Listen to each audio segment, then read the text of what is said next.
देहात के बारे में मैं वर्तमान और भविष्य पे तो नहीं जाऊंगा, बट देहात के बारे में सिंपल है। देहात वर्ड से ही समझ में आता है कि ये हम लोग रूरल एरिया की बात कर रहे हैं, हम लोग देहात की बात कर रहे हैं, गांव देहात की बात कर रहे हैं। तो देहात का हमारा एक ही मकसद हमेशा रहा है कि कैसे हम किसानों के बीच में एक ऐसा प्लेटफॉर्म उनको दे पाएँ जहाँ पर कि वो उनके हर एक तरह की कृषि रिलेटेड जितनी भी उनकी ज़रूरतें हैं उनको वो पूरा कर सकें। तो और ये सिंपल आइडिया है देहात का कि फार्मर्स के लिए ये वन स्टॉप 360 डिग्री प्लेटफॉर्म है।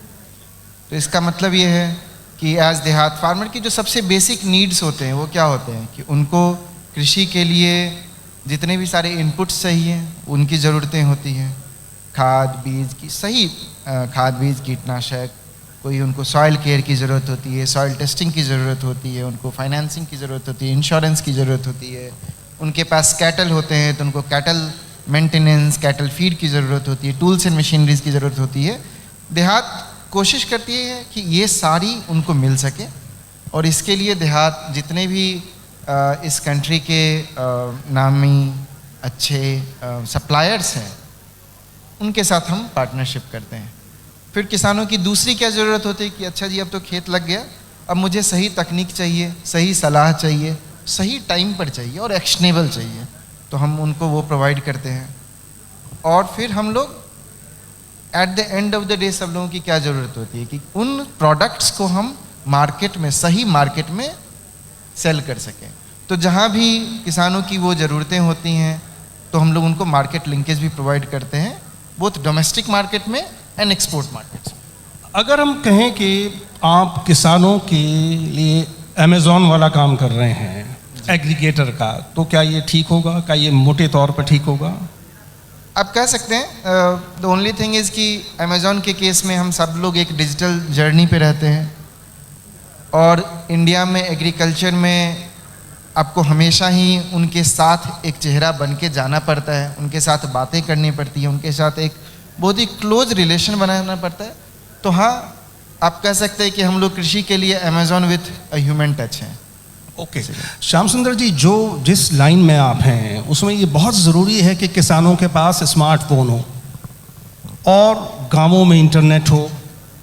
तो पिछले 2-3 साल में इस मोर्चे पर किस तरह की तरक्की आपने देखी है? क्योंकि किसानों पर अगर स्मार्टफोन ही नहीं होगा या डेटा कनेक्टिविटी ही नहीं होगी तो फिर तो काम करना बहुत मुश्किल हो जाएगा आपके लिए। तो आपका अनुभव क्या रहा है? तो वैसा नहीं है। पहली बात, जब हमने 2012 से शुरुआत की थी और हम लोग सब लोग इंजीनियरिंग बैकग्राउंड से आते थे, टेक्नोलॉजी बैकग्राउंड से आते थे, तो ऑब्वियस रहता था कि चलो ऐप लॉन्च कर देते हैं और किसानों को बोलते हैं कि आप ऐप पे करो। लेकिन हमने जब किसानों के साथ 2-3 साल गाँव में रह कर के काम करना शुरू किया तो रियलाइज़ हुआ कि अलग अलग तरह के किसानों की अलग अलग ज़रूरतें हैं, वो अलग अलग स्टेज पे होते हैं और सब लोग ऐप के थ्रू काम नहीं कर सकते। तो हमारा जो मॉडल है वो ये इंश्योर करता है कि जो एडवांस्ड फार्मर्स हैं जो ऐप यूज़ करते हैं वो ऐप पर जाएं, नहीं तो सब लोगों के लिए एक 24/7 कॉल सेंटर है, उनके फ़ोन पे बेसिक फ़ोन पे IVRS और कॉल सेंटर आता है। बट अगर ये सब भी नहीं है, बट इसके बियॉन्ड जो रैपर है कि हमारा हर एक 5-6 गाँव के बीच में एक हमारा सेंटर होता है, फ्रेंचाइजी सेंटर होता है। किसान भाई वहाँ जा सकते हैं और सेम जो उनको रिक्वायरमेंट हैं, सेम जो उनके कंसर्न्स हैं वहाँ से भी सॉल्व होते हैं। तो उनको सेम एक्सपीरियंस उन सेंटर्स से भी मिलता है। तो इसीलिए हमने कोशिश हमेशा की कि ये एग्नोस्टिक वे रहे। पिछले 2-3 साल में, जैसा कि आपका क्वेश्चन था, हमने इसमें काफ़ी ट्रांसफॉर्मेशन देखे हैं। हमने ये देखा है कि इंडिया में due to multiple factors digital penetration काफ़ी बढ़ गया है। और जब आप वर्तमान और भविष्य की बात कर रहे थे, आई थिंक हम सब लोग आज उस कस्प पे खड़े हैं जहाँ पर कि रूरल एरियाज़ में एक डिजिटल रिवॉल्यूशन आ रहा है जी।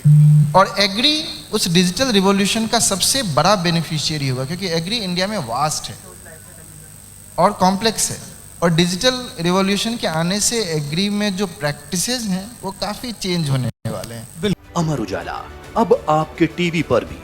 अपने स्मार्ट टीवी पर YouTube पर सर्च करें अमर उजाला, चैनल सब्सक्राइब करें और देखें ताज़ा खबरें, वो भी HD क्वालिटी में।